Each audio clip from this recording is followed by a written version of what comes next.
you.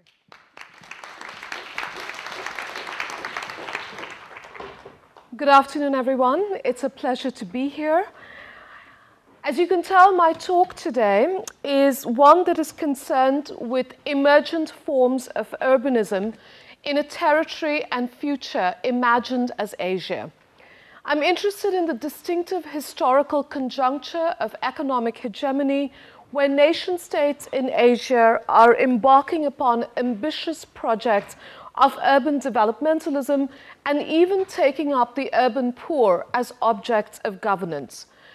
But in doing so, I want to demonstrate how the analysis of such urbanisms may transform the canon of what we may consider to be urban studies.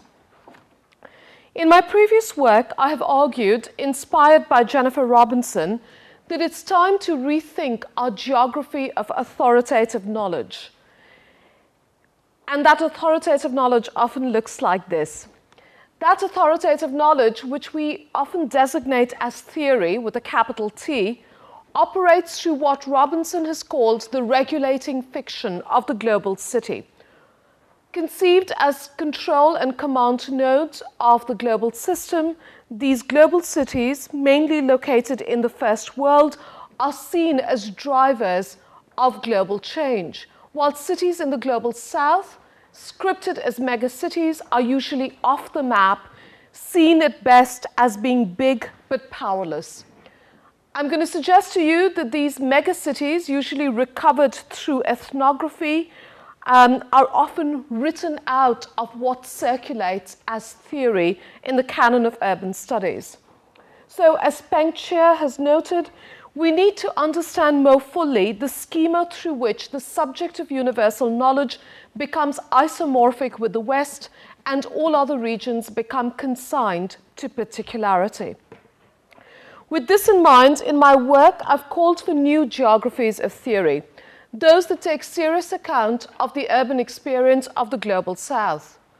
My argument has been that an urban theory produced in the crucible of southern cities can transform the study of all cities, including those in the global north. It is thus that Steve Pyle has called for a provincializing of Western cities. I take that to mean attention to postcolonial theory, especially lines of theory that can demonstrate the parochial character of universal knowledge claims. Steve Pyle, for example, designates Western cities as a strange case, thereby provincializing the seemingly universal.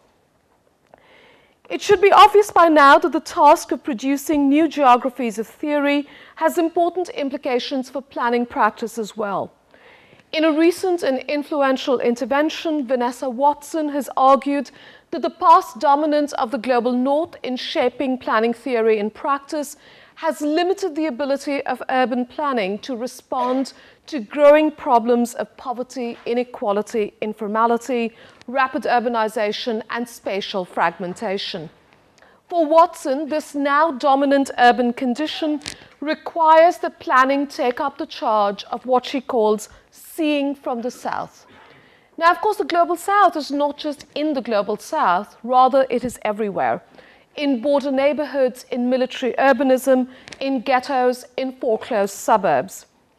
Can third-worlding the West make possible the imagining of alternative urban futures?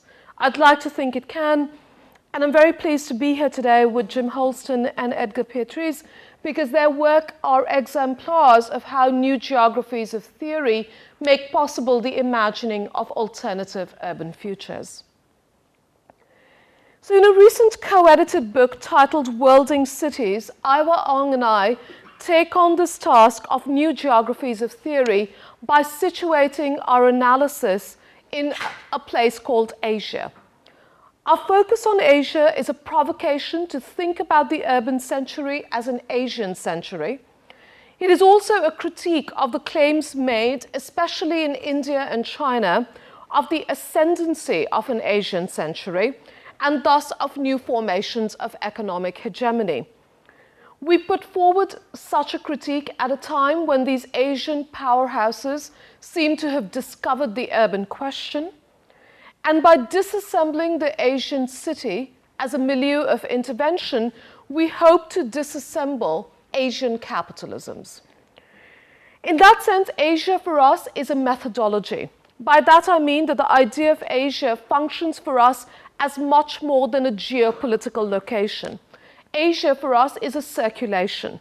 So in worlding cities, we are particularly interested in the forms of intercity referencing through which an inter-Asian urbanism is produced.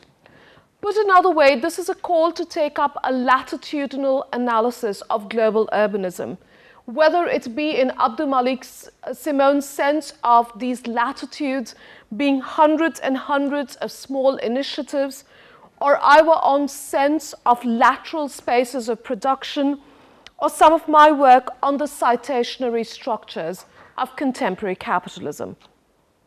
In particular, we settle on one concept, worlding, to move beyond the established maps of global cities versus megacities. We mean by worlding how cities of the global south have been worlded in the discourses and imaginaries of urban studies. We mean by it also the worlding city as a milieu of intervention, which builds on Iwa Ong's earlier work on neoliberalism as a mobile technology. And in particular, we're interested in how these interventions take on the norm of the world-class city and how such experiments begin to circulate as universal forms. And we also mean worlding to be the practice of subjectivities. It is in this sense that worlding cities are mass dreams rather than imposed visions. So today I want to analyze worlding as the making of post-colonial futures, post-colonial urban futures, by paying attention to a new space of governance in India, the efforts to reform the Indian megacity by reforming the slum. The megacity, of course, has become a metonym for underdevelopment, third worldism, the global south. And it is the slum, the third world slum, that constitutes the iconic geography of this urban and human condition. The slum is, as Mike Davis has described it, the warehousing of surplus humanity. In his imagination, a place of twilight struggles. Put bluntly, the slum is the most recognizable frame through which cities of the global south are understood and diagnosed. But more recently, a new narration of the slum, and indeed of the megacity, has emerged. The slum now conjures up an abject but uplifting human condition, one that lives in filth but is animated by the alchemic ability to survive and thrive. The slum is now a place of enterprise and of economic alterity. So, for example, as a response to the film Slumdog Millionaire, which I'm sure many of you have seen, which was said to be located in Dharavi, Asia's largest and perhaps most famous slum, urban advocacy groups in India crafted an alternative frame of Dharavi, and indeed of the megacity slum, as a vibrant and vital global economy. Writing in the New York Times, Mumbai-based advocacy group Pukar wrote the following: Dharavi is the most active and lively part of an incredibly industrious city. People have learned here to respond to the indifference of the state. Dharavi is all about resourcefulness. It started out 60 years ago as a small village and grew with no government support to become a multi-million-dollar economic miracle. No master plan, no urban design, no zoning ordinance, construction law, or expert knowledge can claim any stake in the prosperity of Dharavi. What this narrative asserts is what Barkha Dutt, one of India's very famous journalists, has called the Jugaad spirit. Jugaad is a word used in India to talk about a marvelous invention, which is a hybrid automotive that welds the body of a jeep with the engine of a water pump and looks like a tractor. This is not really Jugaad, but it was the cover of the book that I did with Nizar Al-Sayed on urban informality. And these are all images and descriptions of what has come to be understood as spunkiness, the bricolage of the urban poor. It is thus that a recent architectural exhibition presented Indian urbanism itself as Jugaad urbanism, as the duct-taped ingenuity of the slum economy. And it is thus that star architect Rem Koolhaas interprets the urbanism of cities like Lagos as a culture of make-do.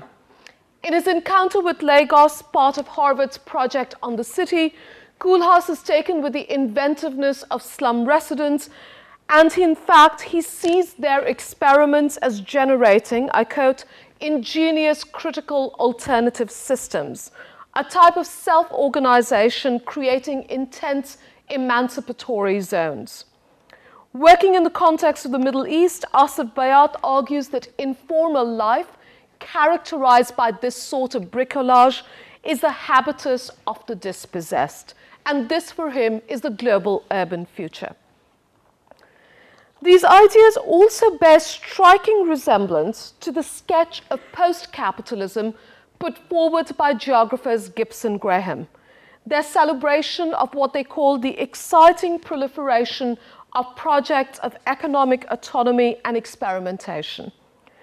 Making a case for the performing of new economic worlds, Gibson Graham urges us as researchers to showcase and reinforce and validate these ontologies of economic difference.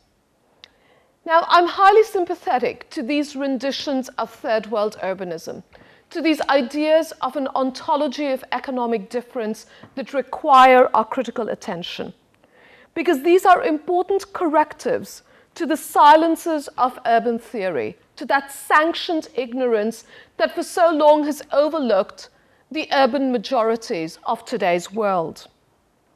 But I have two concerns. First, there's an uncanny convergence between the utopian post-capitalist visions put forward by the left and the populist schemes of neoliberal ideology. Take, for example, the ideas of Hernando de Soto, who commands the attention of many of the world's leaders, who presents the third world slum as a people's economy populated by heroic entrepreneurs. For De Soto, such shadow economies are rich in assets, albeit in the defective form of what he calls dead capital. The mystery of capital for De Soto is how such assets can be transformed into liquid capital, thereby unleashing new frontiers of capital accumulation.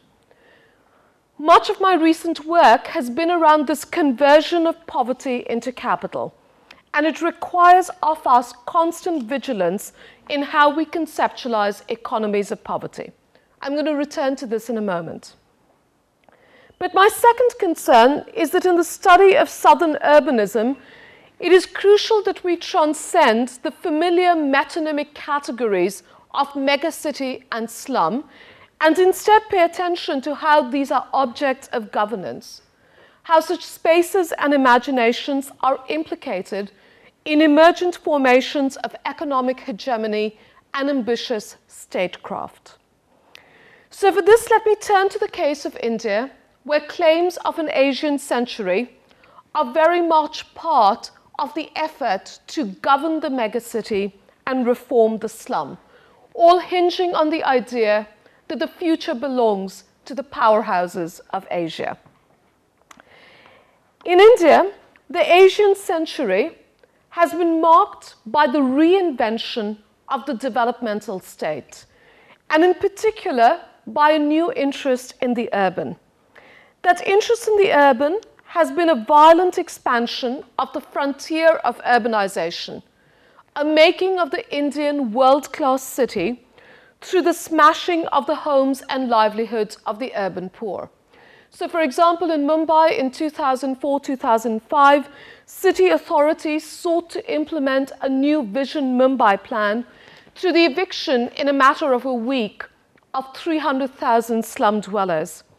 Produced by the global consulting firm McKinsey & Company, the Vision Mumbai plan imagined Mumbai as the next Shanghai and insisted that the Shanghaification of Mumbai was predicated on the speedy removal of slums. The evictions came to be known in India as the tsunami. In Delhi, as the work of Gautam Bhan shows, and you're seeing here a before and an after of an informal settlement on the edge of the river, there has been an acceleration of slum clearance, a quite literal erasure of entire communities from the urban map, authorized and legitimized by a series of judicial rulings issued by the Delhi High Court and the Supreme Court of India. In Kolkata, the state has promoted the rapid urbanization of the city's rural eastern periphery through the development of new towns. Underwritten by public-private partnerships, these urban communities are formed through the erasure of the land and livelihood claims of squatters, sharecroppers, and through the enclosures of wetlands, fisheries, and other commons. Nationwide, India's Ministry of Commerce and Industry has facilitated the formation of special economic zones, SEZs. The freeing up of land for such zones has turned out to be a violent process, a land grab by the state. What I'm suggesting then is that such forms of urbanization are being underwritten by an activist state that has actively sought to deregulate space. The state activism has involved at least 3 types of urban interventions: slum evictions, special economic zones, and peri-urban new towns. We can designate this type of activist state as neoliberal, and if we do, we must recognize that this is a form of neoliberalism that is homegrown, that this is a homegrown conjuncture mediated by state practices, diasporic investment, and middle-class associational life. It is in this sense that the Indian world-class city, understood as a claim to the Asian century, must be understood as a master dream. I borrow this phrase of a master dream from Suketu Mehta, who has argued that just as cinema is a master dream of the audience, so Mumbai is a master dream of the peoples of South Asia. One example of the making of this master dream comes from a recent advertisement campaign in India, a branding campaign called India Poised. And I know this text is difficult to read. I'll read you an excerpt. But what is being branded here is not a corporate product, not even a city. It is India itself. And it's a branding campaign run by India's largest media conglomerate, the Times of India. The campaign tells a story of India versus India, of one India that is hesitant in the face of progress, that holds back, and the other India who has faith in success, an India that no longer boycotts foreign-made goods, but buys out the companies that makes those goods. One India that looks up at the sky and says it's time to fly, and another India that is the leash, holding back this progress-prone India. In the YouTube video that promotes the campaign, India's most famous movie star, Amitabh Bachchan, narrates India versus India set in a curious landscape, an unfinished highway along the Arabian Sea. The construction site is reminiscent of the urban industrial edifices of modernization. And above all, it is devoid of people, of the messiness of the India that is the leash, of the India that stands in the way of progress. This is partly the ways in which a new India is a master dream, but the making of this Indian vision, the making of the Indian world-class city, also functions through constant reference to other Asian models of development. So from Dubai to Dalian, world-class cities are implicated in each other's futures. And by that I mean that Asian cities constantly reference one another in the making of the Asian century. India's special economic zones, for example, are explicitly modeled after those in China. When the passage of this Special Economic Zones Act took place in the Indian Parliament, a member of Parliament talked about China as a shining example of a country that had developed through special economic zones, and it was time for India to catch up. In Delhi, billboards such as this line the streets. These are billboards put up by Emaar MGF. Emaar is Dubai's largest property capital firm. MGF is an Indian real estate firm. Their motto is creating a new India. Look at the reference. The reference is to the downtown Dubai project, at the heart of which is the world's tallest building, the Burj Dubai or the Burj Khalifa, and thus the only thing higher is our dream for India. These references are quite interesting and of course are quite fragile, because if you know the story of the Burj Dubai / Burj Khalifa, this is in fact a rather bankrupt model.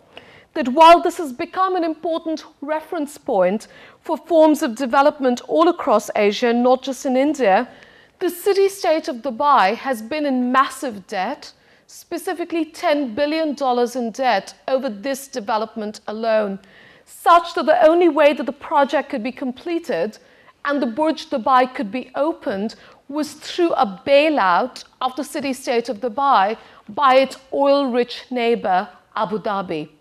When the Burj Dubai opened last year, it had been renamed Burj Khalifa, referencing Sheikh Khalifa, the ruler of Abu Dhabi.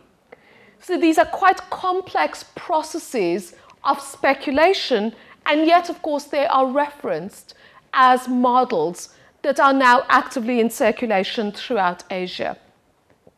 I want to suggest to you that the practice of referencing Asia is not confined to the activist state. It is also the work of an emerging urban civil society dominated by elite think tanks and middle-class associations.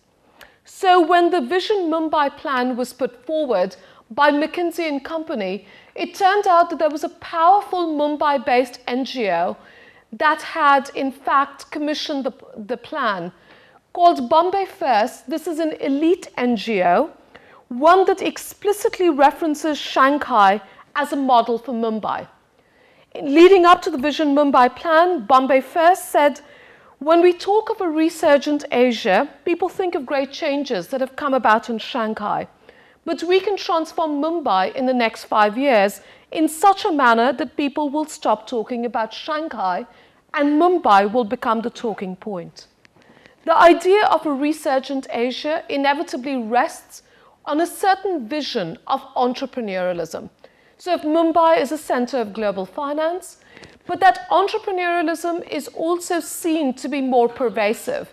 So one of Bombay First's narrations of Mumbai is that Mumbai's entrepreneurialism is present in all aspects of economic life. On their website they write, take Mumbai's taxi drivers. You don't need GPS with them around. They know every nook and cranny of the city. This is Asian entrepreneurialism. So the point I'm making here is that the construction of the Asian century, the making of the Asian world-class city, is not just about splintering urbanism or secessionary citizenship. It is also very much a vision that is engendered through claims of integration, public interest, and urban democracy. It is a reclaiming of the city, of the urban commons, rather than a retreat to gated enclaves. And this often takes place under the sign of the middle-class consumer citizen.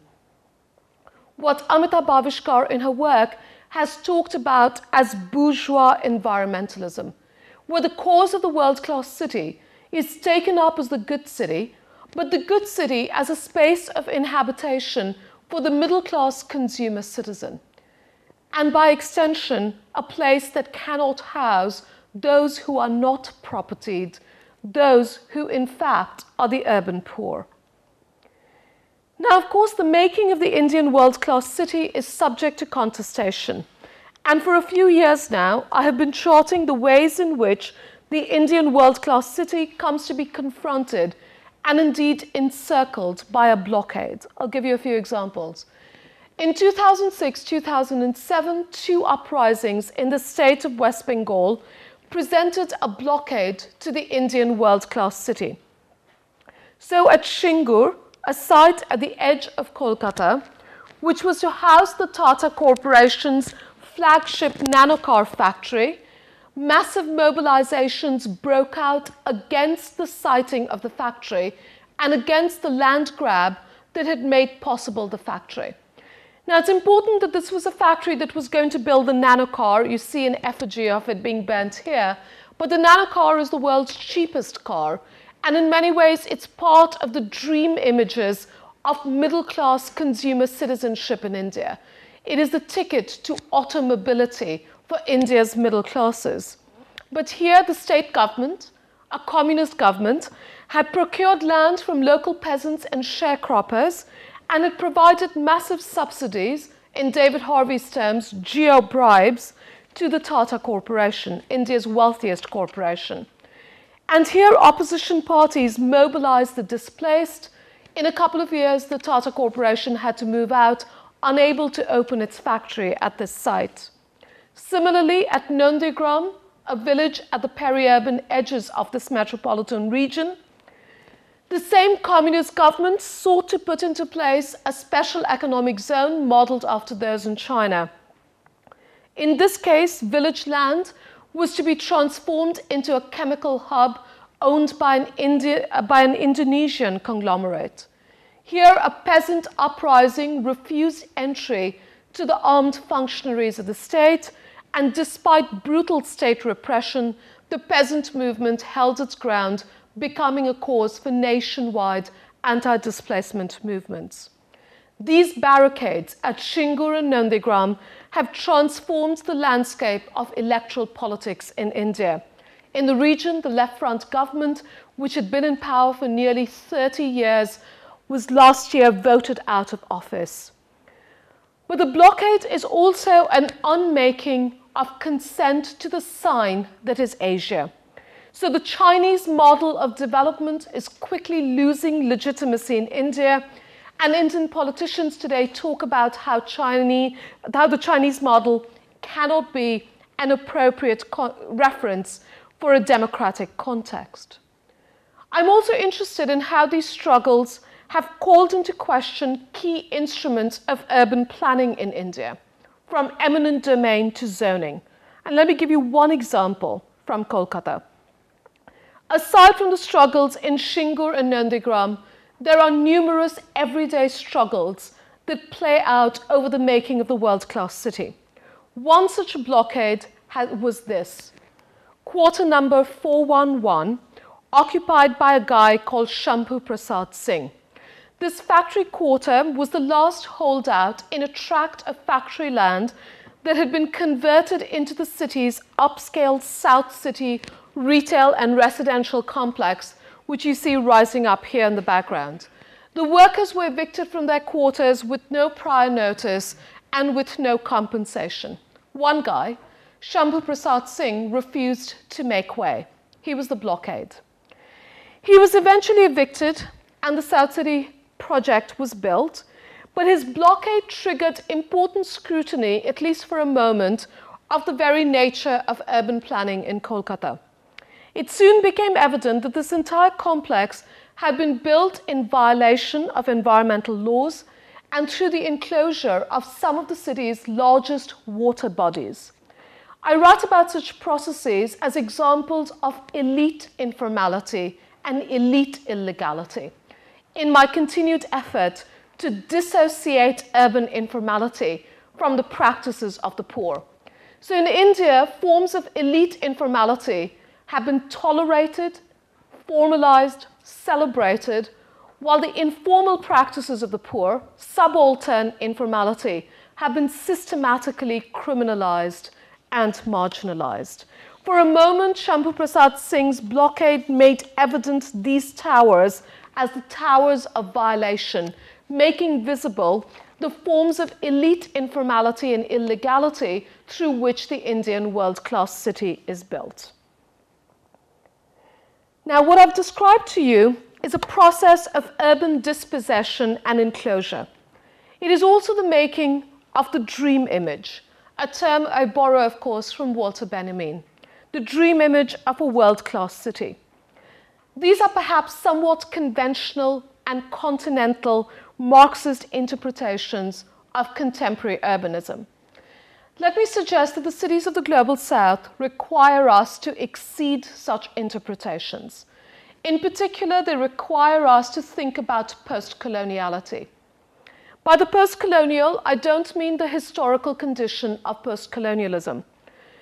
Instead, I mean technologies of rule that are inscribed with the coloniality of power, but equally with the aspirations of self-government. In my most recent work, I have been interested in conceptualizing the Indian world-class city as an infrastructure of post-colonial self-government. What I mean by this is that alongside the crude violence of slum evictions and land grabs for special economic zones, alongside the aesthetics of world-class city making, alongside the circulation of global models of urbanism, is also the complex project of governing the megacity. And in India, this is now unfolding as a crucial worlding practice. So as I begin to wrap up my talk today, I want to share with you an example of some of these bold new imaginations of self-government. And one of these is a policy announced last year in India titled Slum-Free Cities. This is a policy that targets 250 cities in India with 32 million people living in slums. Post-colonial government, at least in India, seems to have discovered the urban question. And the target is precisely that metonym of the megacity, that metonym of underdevelopment, the slum. The policy, which seeks to transform these cities into slum-free cities within the next 5 years, has its inherent contradictions. On the one hand, slum-free cities signals what one of its main architects has titled a New Deal for India's urban poor, the attempt to create safety nets and social protection policies for the urban poor. On the other hand, the policy seeks to transform slumland into urban assets. And indeed, the imagination of slum-free cities has been widely prevalent among the proponents of slum redevelopment. It remains to be seen how slum-free cities unfolds. But what I'm interested in here is how this agenda of post-colonial self-government takes up the megacity and in particular takes up the slum. Slum-Free Cities is part of India's National Urban Renewal Mission. Launched in 2005, this is a $22 billion national plan for the building of urban infrastructure, evocative of Nehruvian modernization. It is also the conduit of an important government mandate, which is reform. Reform, as is also the case with urban infrastructure financed by the World Bank or the Asian Development Bank, is a broad term which includes both economic reforms and the restructuring of systems of governance. So, for example, the Slum-Free Cities policy requires each state in the Indian Federation to prepare a slum-free plan of action. But that slum-free plan of action must include certain key reforms. And one key reform, one that is mandatory, is, I quote, to give primacy to a public-private partnership model that would allow cities to cross-subsidize slum redevelopment through floor space index and land use concessions. These are lines of reform that were established with the National Urban Renewal Mission and that are very much about leveraging public funds in order to promote private sector participation in urban development. In a seminal piece, Malini Ranganathan and her colleagues have shown how such reforms not only engender commercialization, but also transform citizenship itself, producing new notions of urban citizens as stakeholders. These are, in other words, political infrastructures, or what Ranganathan and her colleagues call infrastructures of consent. Reform here and the transformation of citizenship hinge on the financialization of urban infrastructure, of megacity infrastructure, and in many ways, this is the work that is going on with the Slum-Free Cities policy, One example of this is the large presence of USAID reforms in India, much of which is about building financial institutions that can privatize urban infrastructure. I'm interested in the ways in which such projects of financializing urban infrastructure, of reforming slums, requires the transformation of these spaces into what Matthew Gandhi has called governable entities. And there's an entire lineage of reforms then tied up with the task of making cities slum-free. In India, this includes the reform of property taxes, the levying of user charges for urban services, the repeal of urban land ceiling acts, the simplification of the conversion of land from agricultural to non-agricultural uses.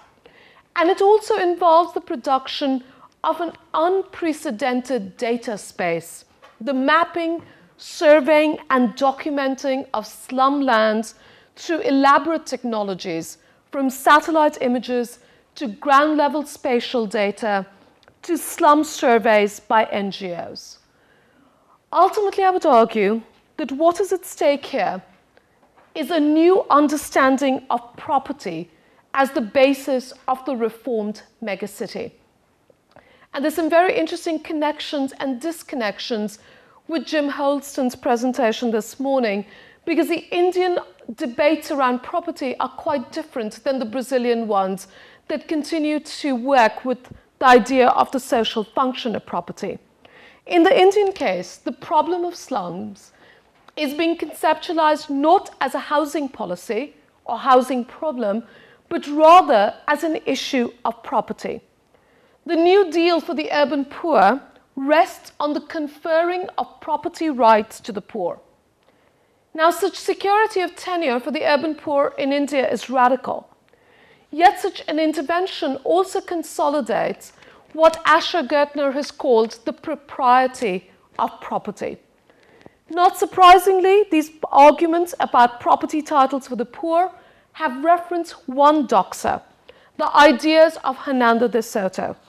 In announcing slum-free cities, India's Minister of Housing and Urban Poverty Alleviation, in a talk titled Inclusive Paradigms for Inclusive Growth, welcomed de Soto to India as one of the world's most influential thinkers, and posed the following question inspired by him. How do we create a process by which the poor can convert capital from the extra-legal to the legal sphere, and in so doing, contribute to the GDP at the bottom of the pyramid? It is thus that India's first urban social protection policy is also an endeavor to title and revalue property. It is thus that security of tenure in newly visible slum lands becomes the basis of what in previous work I have called poverty capital, or the convertibility of poverty into globally circulating capital. So in conclusion, let me make 3 points about the significance of this sort of post-colonial self-government for how we think about cities and their urban majorities. First, it's instructive to pay attention to the historical conjunctures at which the terrain of the urban becomes the matter of government. Following Paul Rabinow, such an emergence must be understood as a field of rationality, a normative project for the ordering of the social milieu. Reforming the megacity by transforming slums into governable entities is one such normative practice. It is also a worlding practice. Second, the theme of post-colonial self-government leads us to the broader question of development. In a provocative recent essay in the journal Anthropology, Gidwani and Reddy argue that India's urban present is a post-development formation, one in which the urban poor is superfluous to a regime of capitalist value, and where neither the apparatuses of the state nor the urban bourgeoisie seek social engagement with the surplus humanity. Slum-free cities contradict such a reading. It demonstrates the constant reinvention and renewal of development. Now in India, this new deal for the urban poor is not the social function of property. It's not Brazil's right to the city. It is not what Sue Parnell and Edgar Pieterse in the context of South Africa have called the universal right to the city, the moral platform from which the developmental role of the state should be defined. But it is a social engagement with those hitherto rendered superfluous. I'm interested then in how accumulation and even dispossession proceed not through abandonment, but rather through inclusive paradigms of development, by making sure that the poor man has his value represented on paper. Yet another much-quoted line from De Soto's recent visit to India. Finally, I'm arguing that despite the long reach of the World Bank and the Asian Development Bank and the USAID, Slum-Free Cities is an instance of post-colonial self-government, of the ways in which nation-states and cities in the Global South are remaking the task of government itself. This is important because at the start of the urban century, we must foreground these cities in the Global South as subjects of history. In his important post-colonial treatise, Provincializing Europe, Dipesh Chakraborty notes that European thought has often consigned non-Western nations to the waiting room of history. One can argue that in the maps of urban theory, cities of the Global South, too, have been consigned to the waiting room of history. This cannot be the case any longer. And studying the making of post-colonial futures allows us to provincialize urban theory itself. It also begs the question of how we view the political. I've suggested to you that the making of the Asian world-class city is subject to constant contestation. This is the visible social movement, and it's one example of the political. The attempt to govern and reform the megacity through policies like slum-free cities is yet another instance of the political. And it is the political as it relates to the making of post-colonial futures. One final image about the political, that post-colonial futures are haunted by a certain kind of the political, and that political is impasse, it's stasis, it's standstill. I'm borrowing this idea of standing still from the photographic work of Malaysian artist Simran Gill, who took photographs of ambitious development projects in Malaysia that were abandoned before completion.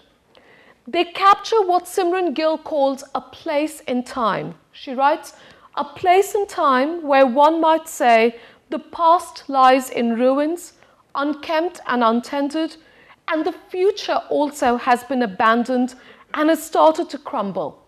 No way forward, no way back. Her photographs, I would argue, interrupt the fantastic teleology that is the East Asian miracle. It is dialectics at a standstill. I borrow the phrase dialectics at a standstill from Walter Benjamin. In his 1935 expose on Paris, Benjamin writes, ambiguity is the appearance of dialectic in images, the law of dialectics at a standstill. This standstill is utopia and the dialectical image, therefore dream image. I'm very interested in the ways in which the post-colonial archives are filled with whispers of rebellions, blockades, slowdowns, but also then with the sheer fact of standing still, of a standstill, of the impossibility of completing what has been planned, of the future being abandoned. So in Calcutta, on the edges of the city, those ambitious new towns, in fact, have been abandoned before completion. Here, services have not been provided, and in many ways, the middle classes who have moved to these settlements must survive as slum dwellers and squatters do in poor, informal settlements, buying water from vendors, using diesel generators because there isn't electricity. They have to make do with unpaved streets. Many are quickly moving out, abandoning the future. In Dubai, in the shadows of the Burj Khalifa, the world's tallest building, there's International City, a 2,000-acre development where also the future lies in ruins, where in fact apartment buildings are completely vacant, storefronts are empty, piles of construction debris, flooded parking lots. And in China, extravagant new cities, such as those built in the north, like Orders, Tomorrowlands that are ghost towns. Again, the future abandoned before it has been inhabited. Speculations that have not produced residents. This is, to borrow a phrase from Abdul Malik Simone, the ghostly order in cities. It is where the circulation of capital slows, falters, trips over itself. It is where the dream image becomes dialectical image. Ruins of a world-class future, these ghost towns give me hope. They are disruptions in the master narrative of Asian futures. They are signs of a distinctively political character in the making of post-colonial futures. Thank you.